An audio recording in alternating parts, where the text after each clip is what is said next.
What do you think she would say about everything that's been going on? Now? Yeah. Oh, she would say that they failed her. That's what she would say, you know? She would definitely say that, Mommy, they failed me.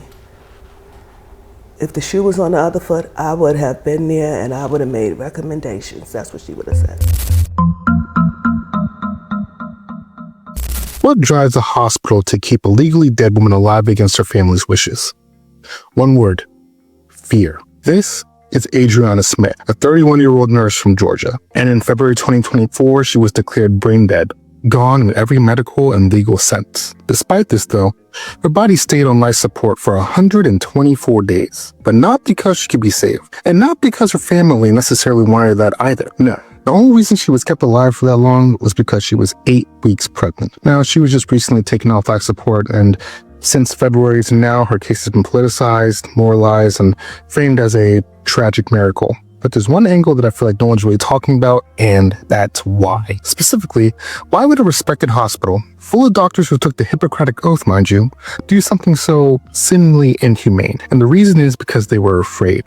Not just of the state, not just of the press either, but of a powerful legal organization that's been quietly reshaping the country one lawsuit at a time. But before we talk about this quiet organization that terrifies hospitals into keeping dead women alive, and yes, I did say women as in plural, we need to talk about how Adriana ended up here in this hospital in the first place. Because this story doesn't start in a courtroom. It starts in an ER.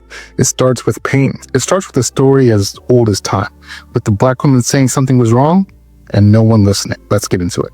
So Adriana Smith was a nurse. She worked in healthcare and she knew her body. So in early February, when she started experiencing severe headaches, she went to the hospital. She told them something was wrong, but the doctors dismissed it and sent her home. The very next day, she collapsed due to blood clots in her brain. By the time they were able to figure that out, it was too late. Adriana was declared brain dead and her family was told to say goodbye. Now, this is what I meant by story as old as time. Studies show that black women in America are consistently undervalued and dismissed in clinical settings. They are more likely to be misdiagnosed, more likely to have their pain ignored, and when it comes to pregnancy, they are 3 to 4 times more likely to die from pregnancy-related causes than white women. Now, this isn't some random glitch in the system. This is the system. It's what happens when we let our entire medical system cater towards a specific group of people. It's procedural. It shows up in who gets listened to, who gets second opinions, and unfortunately, who gets sent home. So yes, Adriana's death is absolutely devastating, but it's not unthinkable because we've seen this before. I think a lot of people would think that she would have a higher level of knowledge being in the medical field, the healthcare field herself, to know that something really was not right. She did. She did. She did, and that's why she went to Northside, and she was in extremely bad pain, and her fiance asked, could you please keep her? Less than 24 hours, she was gone.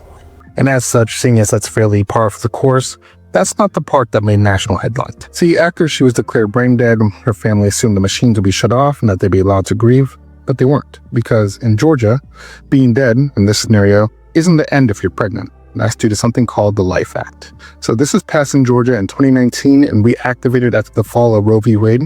The Life Act essentially bans abortion once a fetal heartbeat can be detected, and that's usually right around 6 weeks. And actually, it does go a bit further than that. It doesn't just ban the abortion, it redefines the definition of life itself. So the law says once a heartbeat is detected, the fetus becomes a natural person under Georgia law. And essentially that means it has legal rights, as in full personhood, just like you and me. And what that really means in this scenario is that Adriana Smith, a woman who was legally dead, was no longer just a patient. She was a vessel, because her fetus, by legal definition, was now a living person, and that person has rights. Now, here's the thing.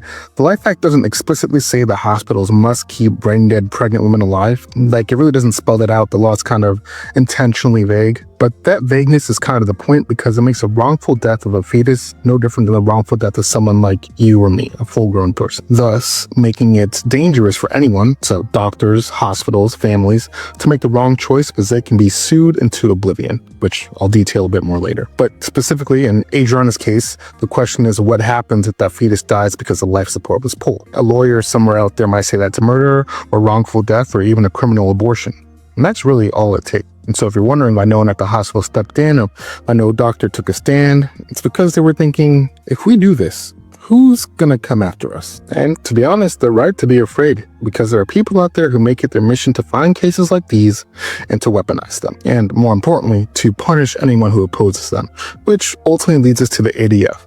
That is the Alliance Defending Freedom. You may not have heard of them, but hospitals certainly have, judges absolutely have, and politicians most definitely have. So let's take a step back. What is ADF? They're one of the most powerful conservative legal organizations in the country, and their mission? To use the courts to advance Christian nationalist values and to reshape American law from the ground up. And that's especially laws around abortion, LGBTQ rights, and religious exemptions. Now, they've argued dozens of cases before the Supreme Court, and I gotta hand it to them, they are very good at what they do. So good, in fact, that they really don't even need to win their cases at this point. They just need to scare people into compliance, which is often what they end up doing. So back in 2022, the US Supreme Court overturned Roe v. Wade. And that ended nearly 50 years of federal abortion protection. And the case that triggered it was Dobbs versus Jackson's Women's Health Organization, which was a lawsuit over Mississippi's ban over abortions after 15 weeks. Now, ADF wasn't the lead law firm in this case. I think the whole thing was led by Mississippi State Attorney General Lynn Fitch. But regardless, ADF was very much in the room. During the hearings, they filed amicus briefs, which are like formal legal arguments submitted by outside groups, and they essentially urged the court not to only uphold Mississippi's law, but to go further. And that further was to overturn Roe v. Wade and return full control of abortion back to the states. Their central argument was that the Constitution never protected abortion rights, and that fetal life should be given full moral and legal consideration. Ultimately, the court agreed, and they got what they want. Roe v. Wade fell, and within the span of days, everything started changing. The thing is that the fall of Roe v. Wade didn't just ban abortion, it really kind of unleashed a whole patchwork of conflicting laws, confusion, and legal landmines. Abortion clinics shut down overnight, and states like Georgia, with their heartbeat bills already on the books, suddenly had full authority to enforce them. Georgia's Life Act, which had been tied up in the courts, was now alive and active, and with it, the legal idea that a fetus, at just 6 weeks, mind you, is not a potential person, but an actual person, well, yeah, that came with it. And the big thing here, again, is that is a person with rights, a person who could be represented in court, a person whose death might lead to a lawsuit, even if it happens inside of a brain-dead woman. That's really kind of the big picture redefinition that ADF was aiming for. They didn't just want to end Roe v. Wade, they really wanted to redefine the definition of life itself. To them, a fertilized egg, it's a citizen, and a fetus is a child. And anything that disrupts its development, no matter the circumstance, can and should be punished. So really, in light of that, Roe v. Wade wasn't the finish line, it's really just kind of step one. Step two, make every abortion, that's even medically necessary ones, legally dangerous. And we're going to get into some case studies of that in a bit. And then step three, which is really kind of the important one here, is that they needed to create the kind of legal ambiguity that keeps doctors, hospitals, and patients terrified to act. Because if they make the wrong choice, ADF or similar organizations might be waiting. Now, it's also important to note that the ADF hasn't just been influencing Supreme Court decisions. They also write these laws themselves. For years, the ADF has worked hand in hand with conservative lawmakers to draft model legislation designed to dismantle abortion access piece by piece. They supported or helped craft these anti-abortion bills in Texas, Mississippi, Idaho, Arkansas, and even the one Adriana fell victim to in Georgia. And all their drafted laws, all their drafted legalese, they all seem to kind of center around the idea of the concept of fetal personhood, which I do want to just kind of delve into a little bit further here to fully understand the implications. So as I said before, the law states that once a fetal heartbeat is detected, typically around 6 weeks, that fetus becomes a natural person under state law. And that's what I kind of want to focus on here. So natural person, that's the same category of personhood that you and I fall under. That's not a coincidence. The big thing here is that that's not symbolic language, right? So natural personhood gives you legal rights, and essentially the main thing here, the right to sue, or the right to someone to sue on your behalf. So in this scenario with Adriana, a woman dies, she's brain dead, she's on life support, and beside her is a fetus with a detectable heartbeat. Okay? Now put yourself in the position of the doctors. Regardless of what you believe about fetal personhood, under the law, the fetus is a person. And if that fetus dies, even as a result of the woman being taken off of life support, that death could be treated as a wrongful death, and which, legally speaking, that means that someone now has the right to sue. And the kind of important kicker here is that that's someone who can do the suing. That's the real kind of important thing that people don't really understand. People assume it's usually only like the father or the guardian of the fetus, but That's not necessarily the case. It could be a personal representative claiming to act on behalf of the fetus's estate, or someone who's backed quietly or publicly by the Alliance Defending Freedom or a similar organization. Essentially what that means is that in situations like these, hospitals don't just have to think about the families in the waiting room. They also have to think about the lawyer waiting to make a name for himself, about the activist group looking for the next test case, and about the state senator who wants some type of headline. It's no longer about, are we doing harm? The question instead becomes, what happens if we're sued not by the family, but by a political movement looking for blood? It's no longer a moral question, it's simply a legal assessment, and hospitals are trained to avoid legal battles at all costs. And yes, that means even if it means keeping a dead woman alive, even if it means going against their family's wishes, and even if that means turning medicine into a hostage situation. Because with that language of natural personhood and fetal personhood, you almost automatically have to tiptoe around everything you do so that you avoid being sued into oblivion, like I said before. And the thing is, fetal personhood, this idea of natural personhood, isn't the only weapon the ADF has kind of built into their arsenal. See, as giving a fetus natural rights under the law kind of pressures hospitals from one direction, they've also helped kind of pioneer a second, more even dangerous tactic. And that is weaponizing private citizens to enforce abortion laws. And if that sounds crazy, it's only because it is. That's absolutely insane. So there's this law called SB 8, and some might know it as the Texas Bounty Law. It was passed in 2021, and similar to Georgia, it banned abortions in Texas once they were past 6 weeks. The difference, though, is that instead of having the state enforce it, it created a bounty system instead. And what that means is it let any private citizen sue someone who helped a person get an abortion. So that could be the doctor, the nurse, the clinical staff, the Uber driver, even the friend who sent a text. And as far as the bounty goes, if they sued and won, they would get $10,000 plus the applicable attorney's fee. Now, the ADF didn't technically write the SB 8, but they did praise it. They filed legal briefs in support of it and promoted it as a model for the future. They loved that the process allowed them to bypass judicial review, but they especially loved that it deputized citizens to enforce their worldview. And just as an example of this, in 2023, a Texas man named Marcus Silva sued his ex-wife's friends for helping her obtain abortion pills. She actually had the abortion in another state, but Silva, using the logic under SB 8, sued for wrongful death of the fetus. Breaking news out of Galveston County. Good afternoon, everyone. I'm Ron Trevino. And I'm Reka Mutaraj. 3 women are now being sued, accused of helping their friend obtain an abortion. It's the first case of its kind since the state enacted a restrictive abortion ban. Marcus Silva is suing 3 women who are friends with his ex-wife for wrongful death. Silva says they helped the ex-wife end an unwanted pregnancy last July. According to court records, 2 of the women texted with Silva's ex-wife, helping her get abortion pills here in Houston.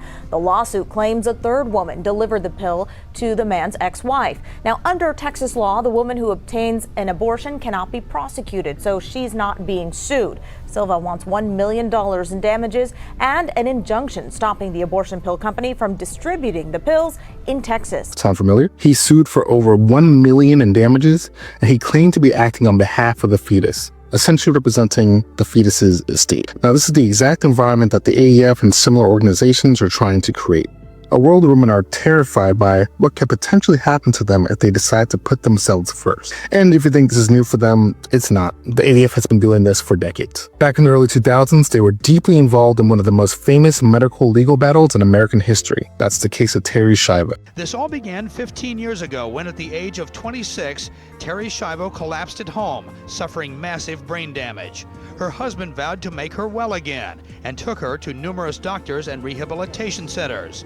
But years later, after winning a $1 million malpractice judgment, Schiavo said he realized his wife would never recover. And in 1998, as her legal guardian, he filed a petition to end her life. But that decision put him fiercely at odds with Terri's parents, Bob and Mary Schindler, who fought all the way to the U.S. Supreme Court to keep their daughter alive. Terri Schiavo was a woman in a persistent vegetative state whose husband wanted to remove her feeding tube based on her pre-stated wishes. Her parents objected to this, and the case dragged on for years until it became a national culture war. The ADF, you guessed it, they represented her parents. They fought aggressively to keep her alive, not based on her wishes, but based on their ideology. Sound familiar? It's the same playbook, just a different patient and a far more dangerous legal environment. So what ties all this together? Terri Schiavo, Dobbs versus Mississippi, SB 8, Marcus Silva, Adriana Smith. It's actually a clear and chilling through line. ADF and groups like it are building a world where women's bodies are not fully theirs. A world where anyone that's an ex, a stranger, a state-backed lawyer can step in and make decisions for you, where the threat of a lawsuit is enough to override your death certificate. And it's all because the people pulling the legal strings, they don't need you to agree, they just need you to be too afraid to fight back. And in Adriana's case, unfortunately, that fear was enough to keep her body breathing long after her life had ended. And really the most revealing part of this whole story doesn't come from a lawyer or a judge or even a hospital. It comes with someone who helped build this environment. In May 2024, Congresswoman Cammack, one of the loudest pro-life voices in America, found herself in a Florida emergency room. You recently opened up to the Wall Street Journal that you had a life-threatening complication after you became pregnant in May of 2024, May of last year, which is exactly the time the Florida near-total abortion ban went into effect. And doctors didn't know how to treat your case or even save your life. So tell us about that part. Well, good morning to you both. And yes, it was a traumatic experience to say the least. You know, it took about 10 days to discover exactly what had been going on. She was in pain, bleeding, and something was wrong. The doctors discovered it was an ectopic pregnancy, a condition that is never viable and, if untreated, can kill the mother. The treatment was obvious. She needed methotrexate, which is a drug commonly used in early stage abortions. But this was the South. It was Florida, where a new 6-week abortion ban had just recently gone into effect. And even though her case was technically exempt, the doctors hesitated to act. Why? Because they were afraid. So she had to wait hours until she got fed up with it, and then she stepped in and explained her own law to the staff herself and clarified that yes, they were allowed to save her life, and that no, they would not be prosecuted. And then only after that happened did the treatment begin. And here's the kicker. After the doctors helped her, she told the press that it wasn't an abortion, it was just an emergency. And the real problem, allegedly, was liberal fear-mongering. What really happened here is that she got to live because she had power, because she had access, because she could walk into the hospital and say, don't worry, I wrote the law. What if she were Adriana Smith? What if she were brain dead, voiceless, and without resources? What if there's no one there to speak for her? Would she have been forced to keep the baby? Would her wishes have been ignored? Unfortunately, the answer is probably. The truth is, Cammack had an abortion. She won't call it that, but that's absolutely what it was. That is a medically necessary termination of a doomed pregnancy. And that's the same procedure that doctors now fear. The same procedures that women in her state can't always get in time. The same procedures that hospitals may hesitate to provide, not because it's illegal, but because they're afraid someone like her will come after them. In short, it's the literal height of hypocrisy. Going back to Adriana and her life support, like I said before, there's technically no actual law that says you must keep a dead woman alive. But these organizations, they really don't need or even want clarity. They just need enough fear, enough ambiguity, and enough precedent. Because once a fetus is a natural person, once Marcus Silva can sue someone for texting abortion info, once Cammack can survive her own emergency termination and still vote to ban yours, the message becomes clear. Don't risk it, don't test the line, don't unplug the machines, because someone can come after you. And that's really what hospitals like Emory hear loud and clear. It's that constant fear of potentially being dragged into court, because the costs alone are enough to really kind of make them sit down and think, is it really worth it to save this person's life or make their lives easier? So initial filings and emergency legal response, that could be $10,000. Discovery, depositions, expert witnesses, that could be another $100,000 easy. A full civil trial plus the appeals process could be another $250,000. And that doesn't include the PR fallout, the donor panic, national headlines, the cameras in front of the door saying this hospital killed a baby.